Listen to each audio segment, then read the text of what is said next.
Bolsonaro, ele tem essa característica belicosa, beligerante.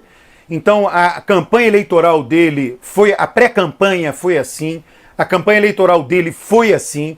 Isso lhe rendeu frutos, né, do ponto de vista dele, não tem a menor dúvida. Ele foi muito agressivo com relação à esquerda na campanha eleitoral, foi agressivo com relação ao PT, buscou posições extremistas e extremadas. Cabe reconhecer que se trata não de um governo de direita, mas sim de um governo de extrema direita. Então, isso rendeu... Qual foi o principal fruto que isso rendeu na campanha eleitoral? A vitória eleitoral de Bolsonaro. Então, intuitivamente, ele, Bolsonaro, reconhece aspectos positivos, muito mais positivos do que negativos, em uma postura beligerante, em uma postura agressiva, em uma postura de conflito permanente. Quando ele assume o governo, ele mantém essa postura, e uma das características dessa postura que ele manteve, logo no início do governo, ele já abandonou isso, foi de chamar lá os políticos, Rodrigo Maia, inclusive Rodrigo Maia na época reclamou muito disso, velha política contra nova política representada por ele, Bolsonaro. Note que ele parou de falar isso, já faz tempo que ele não fala mais nisso. Não significa que ele tenha abandonado o conflito, pelo contrário. E aí cabe vir agora para a última semana. Na última semana, incrivelmente, ele, Bolsonaro, parece ter montado uma armadilha para a maior rede de televisão do país, o maior conglomerado de comunicação do país, as organizações Globo. Ele teria passado para a Globo, isso é algo inédito no Brasil, alguém passar para a maior empresa jornalística do Brasil uma informação que é contra ele próprio, que vai para um jornal televisivo que tem audiência de 50 milhões de pessoas, algo que uma suspeita forte que o colocaria dentro de como cúmplice, ou pelo menos o endereço, seu interfone, a sua casa, de um assassinato, de um crime muito grave. Então, aí ele teria levado a Rede Globo a cometer um equívoco, porque isso seria mais ou menos uma armadilha para a Rede Globo. Alguém de Bolsonaro teria passado essa informação do porteiro para no dia seguinte o filho de Bolsonaro, Carlos Bolsonaro, desmentir com a gravação. E aí a Rede Globo teria ficado em maus lençóis. Então é nessa situação que nós estamos hoje. Uma situação de um confronto muito forte. Bolsonaro pega e ele já vinha comprando brigas com a organização Globo, e nesta semana é uma briga muito forte, quer dizer, coloca a Rede Globo junto aos seus eleitores de Bolsonaro, com a pecha de ter manipulado uma informação contra o mito, né? Eu estou pensando aqui do ponto de vista da comunicação de Bolsonaro com seus eleitores, e aí empareda a Rede Globo dizendo: veja, meus eleitores, como é que a Rede Globo divulga sem evidências sólidas coisas contra mim, porque ela me ataca porque eu sou novo, porque eu sou diferente, porque eu não faço composição com ela, Rede Globo. E aí composição em quê? Em hábitos, em toda a agenda conservadora de Bolsonaro, porque essa é uma visão que esses eleitores radicalizados de Bolsonaro têm. Então é uma briga que ele comprou essa semana. Outra briga, né, que ele vem comprando e que se acirrou essa semana com todo o sistema político, ao o seu filho Eduardo Bolsonaro fazer aquela declaração do AI-5, houve uma reação ampla. Um ou outro gato pingado, um deputadinho aqui, um deputadinho ali, se solidarizou com o Eduardo Bolsonaro, mas foi generalizada, e ele corre riscos, não está claro ainda o que vai acontecer, de ser submetido ao Conselho de Ética da Câmara dos Deputados. E a Câmara dos Deputados pode sim, porque ela poderia caçar Eduardo Bolsonaro, mas caçar é uma decisão irreversível.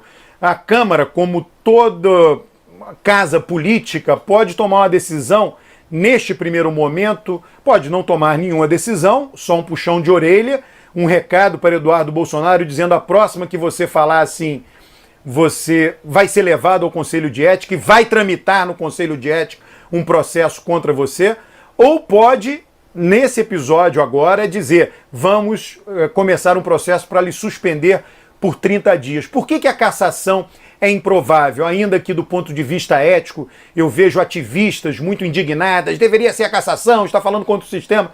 Sim, do ponto de vista talvez moral, ético, do ativista, faz todo sentido demandar isso. Do ponto de vista de políticos na Câmara dos Deputados, não faz sentido. Políticos procuram mandar sinais, não tomar decisões definitivas, só tomar em último caso. Então, o que faria sentido do ponto de vista político? Ou o que eu já mencionei, o puxão de orelha dizendo da próxima você vai, ou já ir nessa e fazer uma suspensão de 30 dias. E essa suspensão teria que ser votada em plenário. E Bolsonaro provavelmente seria derrotado em plenário, porque já brigou com o PSL. Então são muitas brigas, eu só estou ilustrando a quantidade de brigas. Brigas com a Rede Globo, elas vão se tornando mais graves. Brigas com o sistema político, com Rodrigo Maia, no que tange ao que aconteceu essa semana, do AI-5. Brigas com o PSL por conta de dinheiro de campanha eleitoral. Lá atrás eu mencionei na minha conta de Twitter, já faz tempo isso, quando ele demitiu o Bebiano, logo no início do governo, eu disse: olha, pode ser que Bebiano já saia falando alguma coisa, pode ser que não, pode ser que ele espere o momento oportuno para falar.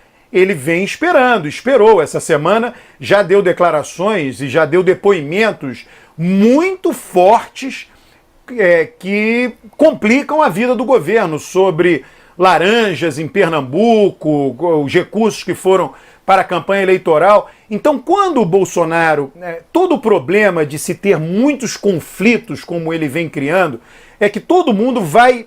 eu vejo as pessoas reclamarem: ninguém dá o troco logo em Bolsonaro. Não é assim. Não é assim que acontece. As coisas vão se acumulando. As instituições, aqueles que tocam as instituições, seja uma empresa grande, como é o caso da Globo, seja a imprensa de um modo geral, seja o sistema político, nós estamos falando de um governo que está ainda em seu primeiro ano. Em seu primeiro ano, é a lua de mel ainda com a opinião pública. Então ninguém entra de sola num governo numa situação dessa. Aqueles que tocam as instituições, os políticos, eles esperam que esses problemas vão se acumulando com o passar do tempo.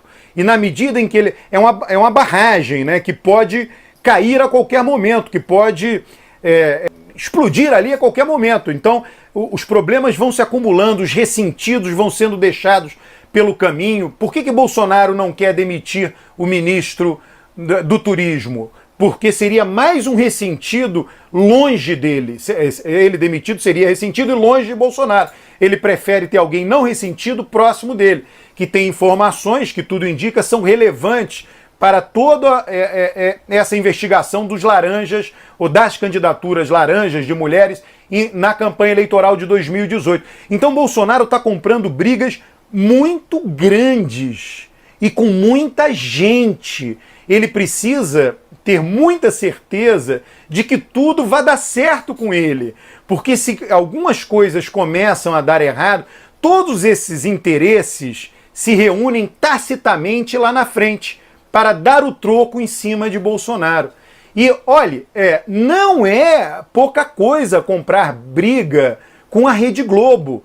A audiência dos grandes meios de comunicação, ela vem sofrendo uma competição muito feroz da internet, de todas as redes sociais, de Facebook, de YouTube. É fato isto. Por outro lado, estão lá, fazem parte... Eu sempre digo, a comunicação hoje é uma comunicação variada. Antes era televisão, rádio e mídia impressa. Televisão, rádio e mídia impressa continuam no jogo, mas dividem hoje a sua audiência com as mídias sociais, com o celular que nós olhamos o dia inteiro, todas as pessoas de um modo geral olham com muita frequência, com o Facebook, com mensagens de WhatsApp. Então, antes só existia aquilo, agora eles tiveram que dividir. Mas ainda assim, comprar briga com a televisão que tem dois dos programas de maior audiência no Brasil, o Fantástico e o Jornal Nacional, é algo muito complicado. o Bolsonaro precisa se garantir demais para isso. E não só se garantir demais no presente, mas assegurar para si próprio, coisa que ninguém consegue, de que tudo será bom daqui para frente no futuro. Repito, ele está somente no primeiro ano de governo. E aí tem uma outra coisa que ocorre em paralelo, que é o desempenho da economia.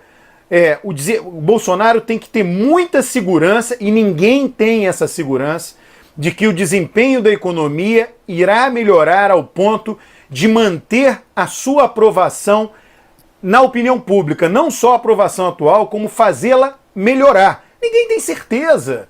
Quantos já foram os momentos de bonança no Brasil e no mundo, de governantes que confiavam nisso e que aconteceu alguma surpresa? Crise na Rússia, crise na Ásia, com efeito dominó. Hoje nós estamos vivendo aí guerra comercial, Estados Unidos e China, com sinais claros de desaceleração da economia mundial, medidas que vêm sendo tomadas no Brasil desde que Temer assumiu, medidas de austeridade que supostamente deveriam dar resultado, não dão resultado, e a economia pode dar um resultado positivo, porém muito tímido, insuficiente para melhorar a avaliação de Bolsonaro. E as pessoas com desemprego alto e permanente, as pessoas vão cansando. Elas votaram no governo com esperança de melhorarem de vida. Vai passando o tempo, as pessoas vão dizendo, olha, eu voltei nesse governo com vontade, querendo melhorar de vida e não melhora, estou cansando desse governo. E ademais ele briga com todo mundo, ele fala coisas absurdas o tempo inteiro. Então isso pode se tornar um problema para quem compra muitas brigas no momento que não é tão desfavorável para ele. Então, esse momento de hoje não é tão desfavorável do ponto de vista da aprovação da opinião pública para Bolsonaro, e talvez por isso ele se sinta forte para comprar essas brigas de maneira constante, com forças muito importantes e muito poderosas, só que ninguém garante, nem ele nem ninguém, que essa sua sustentação na opinião pública continuará assim. E aí essas brigas irão cobrar o preço lá na frente. Eu estou alertando a você disso. Preste atenção disso nessa análise, porque isso não é uma coisa que vai acontecer agora, imediatamente, amanhã, semana que vem, neste mês. Não, longe disso.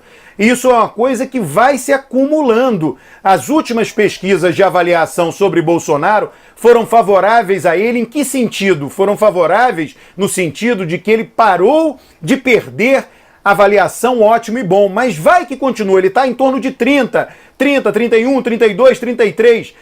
Cair para 25 é uma queda dramática, não é uma queda fácil de ocorrer, mas caso ocorra, é uma piora significativa da sua avaliação. Então isso seria já suficiente para que todo esse ressentimento fizesse esse movimento tácito de dar o troco conjuntamente em Bolsonaro. Tácito é isso, porque ninguém vai sentar na mesa para combinar, mas aquilo está acumulado. Todos estão falando para si próprios, em quatro paredes, estão dizendo, olha, ele está fazendo isso comigo, vamos ver, vai chegar a hora dele. E aí é isso, o sistema político, o sistema empresarial insatisfeito vai esperando o momento adequado. As instituições, as pessoas que tocam as instituições não reagem prontamente, elas esperam um momento adequado para a reação. Então, preste atenção nisso. O que o Bolsonaro está plantando hoje e cultivando com muito afinco, são ressentimentos pesados, grandes, importantes, que podem cobrar uma conta muito alta para ele no futuro.